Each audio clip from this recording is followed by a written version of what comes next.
All right, super windy today. Steady wind speeds already up at 20 miles per hour as we get Monday rolling. 25-mile-per-hour steady winds during the heart of the day.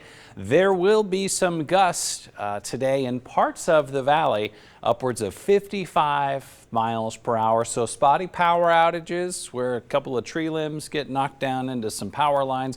Those are certainly a possibility, and some blowing dust seems likely as the morning and midday and afternoon wear on. Tomorrow, Tuesday, little breezy, but it will feel much calmer.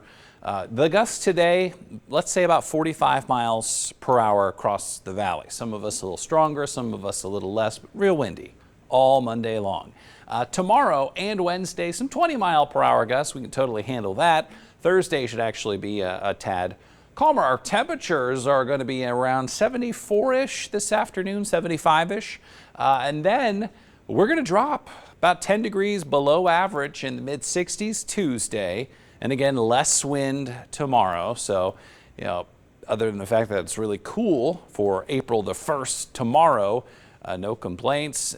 Wow, even cooler, low 60s for highs on Wednesday. We're in the upper 50s right now. As we wait on the sun to come up, which happens around 6:30. With all of that wind already out there, reach for the jacket. Make sure you've got a sweatshirt at the very least. Temperatures upper 50s, first few hours of the morning. Mid-60s, 10 a.m., 70 at lunchtime, mid-70s this afternoon. Again, it's windy all day long.